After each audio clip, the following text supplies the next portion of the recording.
Maayong adlaw kanatong tanan. Kumusta? Salamat kaayo sa Ginoo na ining kahigayon nga din ato na usab nga mapamalandungan ang pulong sa Dios.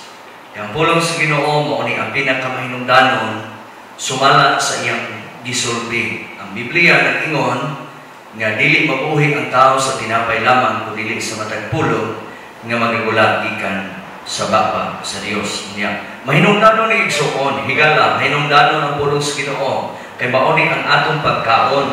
Mauni ang atong pagkaon sa atong espirituhanong lawas. Daw mukaon man ang atong lawas, mukaon man ang atong pisikal na lawas, ang ato po nga espirituhanong lawas, ato usab nga pagkanon.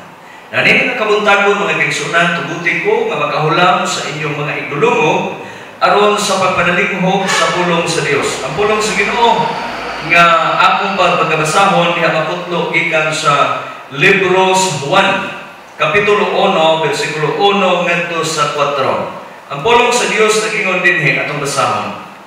Sa wala pay nabuhat bisan unsa, ang pulong diha na. Ang pulong uban sa Dios ug ang pulong Dios.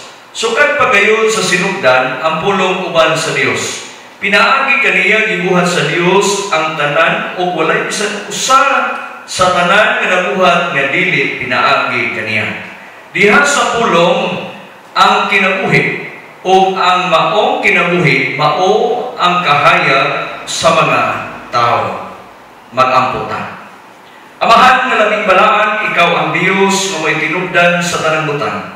Niining orasa nagapangayo na usab kami sa imong tabang. Kay nakahibalo mi Ginoo nga kami usa ka masalaypon.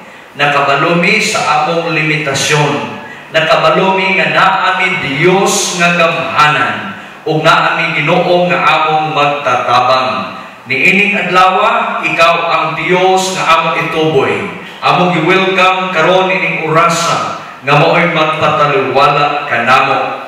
Dihogi ang imong alagad karon nga imong gamiton Ginoo. Kay wa ko'y mahimo kung wala ikaw. Salamat Lord sa imong pagpagdihok, salamat sa imong pagpamuhat niining adlaw o ang imong pulong among hawiran. Ug niining nga kabuntagon among itugyan ang tanan sa imong buhi nga ngalan sa ngalan ni Kristo Jesus nga among Dios. Amen. Ang pulong sa Ginoo mga kaigsuonan, ato kining giuluhan ang pulong bililhon sa Dios. Now, sa atong kinabuhi mga kahigalaan, mga kaigsuonan, usa ka mahinungdanon kaayong butang nga ato masayran o mahibaluan karon mga kaigsuonan nga ang pulong diay nato pinakabililhon ni sa Dios mga kaigalaan. Nga naman, usa sa mga butang nga atong nabantayan sa diha ka pagdawat nimo ni Kristo, pagdawat nimo ingon nga usa ka Kristohanon, ingon nga ikaw usa ka tawo sa Dios, sa diha ka pagdawat nimo nga usa ka Ginoo siya nga mo'y imong personal nga manulo sa imong kinabuhi. Ang imong kinabuhi susama na o parihas-parihas na sa kinaiya sa Dios. Ano man, ang anak mahimong gina siyang liwat sa iyang amahan. Mahibaw anak to nga ug unsa gani ang iyang amahan, mao pud nay ihang anak. Pero dili ang parihas sa kalibutan nga kalibutan nga kinaiya. No, dili parihas sa kalibutan nga kinaiya tungod kay ang anak pananglitan ang amahan usa ka kawatan moingon dayon adresan pud dayon nga kining iyang anak kawatan pud ni. Dili ingon ana ang kahimtang sa atong kinabuhi ngadto sa atong Dios. Nya naman kay ang atong Ginoo naghisgot siya sa iyang pagkahalangdon o pagkamatinud-anon nga Dios. Now, matinud-anon siya tungod kay ang iyang pulong gisulti dinhi nga nagapaila nga siya Dios. Sa iyang pulong lang na gisulti. Tumala sa pulong sa Ginoo nga atong gibasa karon ang Juan kapitulo 1 bersikulo 1. Ingon dinhi atong basahon mga kaigsuonan pabalik ha.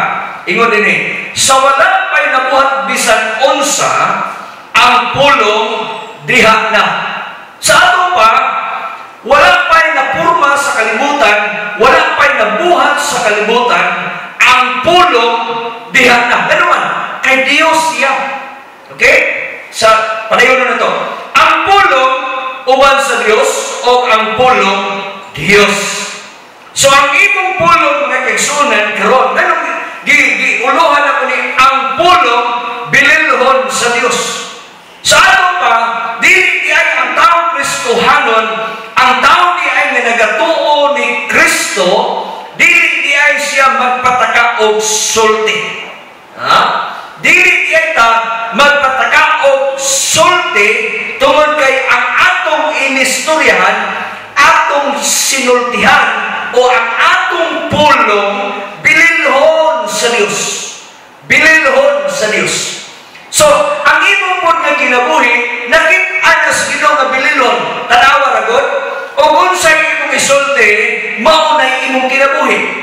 Ang Bible nagsulti nga unsay kadagaya sulod sa imong kasing-kasing, ang imong pulong, ang imong isulti, mao'y nagalikan sa imong kasing-kasing. No? No, atong mahimanuan nga ang pulong sa Dios mga kaigsunan, usani siya kagarantiya sa atong kinabuhi nga atong pong sinultihan susama po sa Dios. Atong padayon no lamang. Sukat pagayon sa sinugdan ang pulong uban sa Dios. Okay? Ang pulong uban sa Dios. Okay, padayon ta.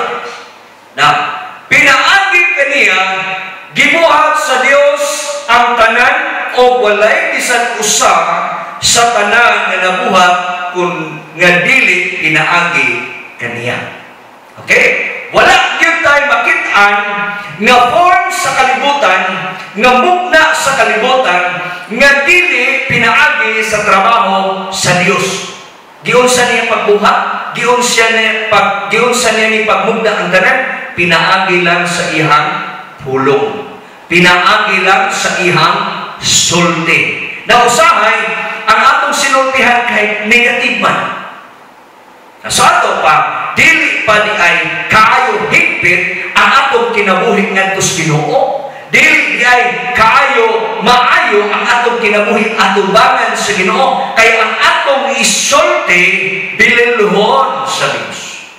Ang tanang butang hinumdumi nga gisulti lang na sa Dios na form, na himo, na mugna tungod sa iyang gisulti. Sa ato pa, kung unsa di ay imong isulti karon, ang Dios manalingho nga naman sa diha nga ang tawo makasasala unsay gibuhat, unsay gisugo sa Ginoo sa diha nga ang tawo nakasala, sa diha nga ang tawo mayong pasaylo, pinaagi sa imong pulong.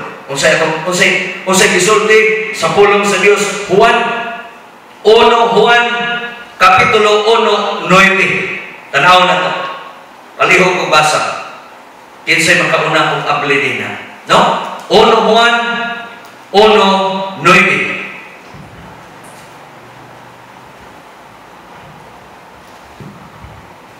Nawa na to.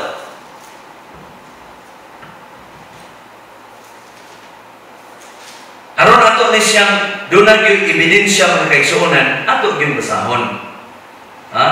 Ato yung basahon. Alihog ko basa ba?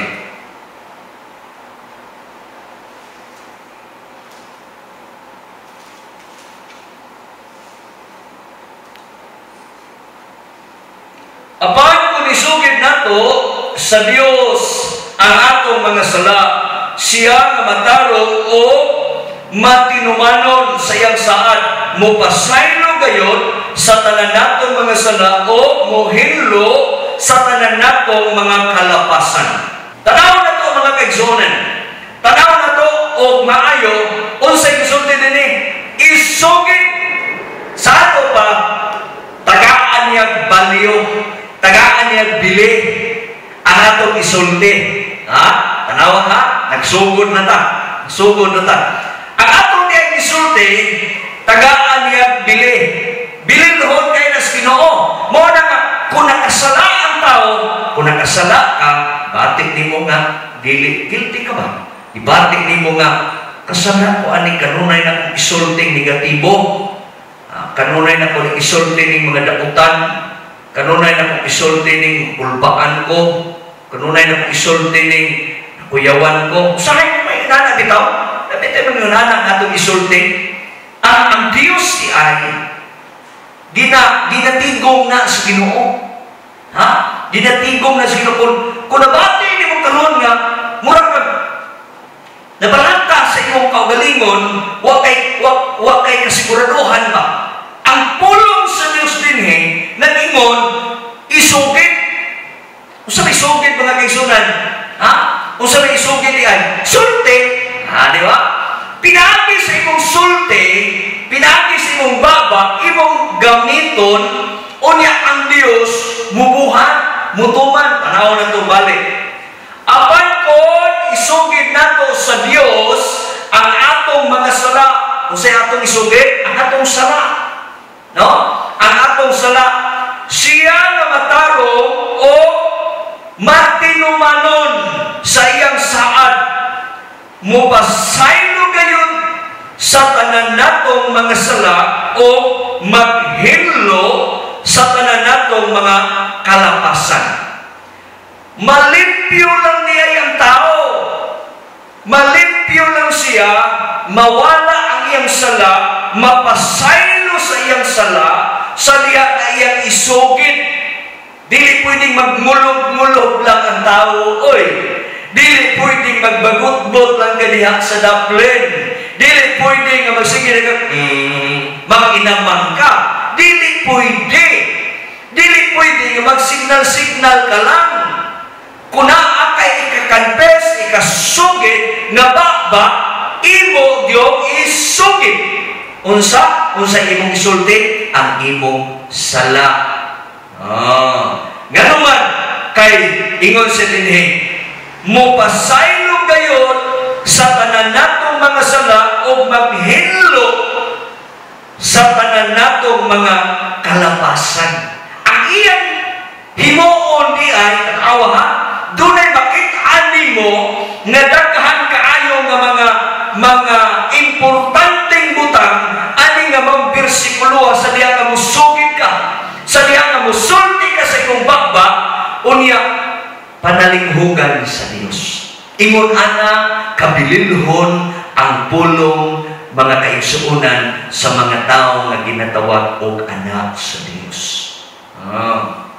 Mao nga kita mga kaigsuonan, dili kita magpataka og sulti. Dili kita magpataka og sulti nga dili mahimuot ang Dios. Usahay kita pagdunay kasuko ang tao, masuko gani ang tao, daghan kayong isulti para mawala ang iyang kasuko. Magsulti dayon og mga dili mao nga sinultihan. Magsulti dayon og ngilad nga mga sinultihan batok sa tao nga ini kasukan. Hadlo kay paminawon mga kaigsuonan.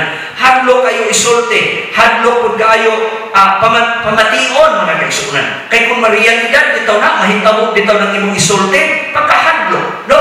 Usahay ang imong anak dili makatuman dili gani makatuman sa imong sugo, istoryahan din nimo og daotan. Istoryahan din nimo og purma nga istoryahan din nimo galan na kontra sa Dios.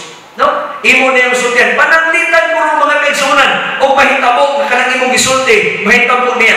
Makasukol ka, siguro bisan ikaw ginikanan, siguro mudalagan ka. Nanuman, nahadlok na ka kay ang imong anak ni purma na sa imong gisulti. O hadlok biya ka mga kaigsuonan. Kay unsay imong gisulti, buhato na, no? Mahitabo na mga kaigsuonan. Mahitabo na. Muna na, dili ta magpatakag sulti, kaya atong isulti, mahimong bililhon sa Dios. Kunya, duha ka butang, no? Duha ka makit-ani na ito mga kaigsuonan. Nung luminga, ang Dios, muhimo siya form o gahong milagro, kahibulungan sa imong isulti ng mga maayo. Ha? O dakutan po ang imong isulti, ang yawa po, maupoy mubuhat sa imong isulti. Makabantay ka mga kaigsuonan, kabantay ka nga pirmiro nimong sulti, mingon na ka nga, wag ko ganahin niya. Mingon na ka nga, murag giilad ko niya, sukok ko aning tawhana, hangtod mga kaigsuonan, muabot nga birthday na yun kang sukuha. Nga naman, kay ang yawa na ningkamot po pag-destroy, pagguba sa imong kinabuhi. Kaya mura man yung trabaho sa yawa. Mura man yung iyang trabaho nga ang iyang biklon ang atong sinultihan. Kung ang ato lang hunahuna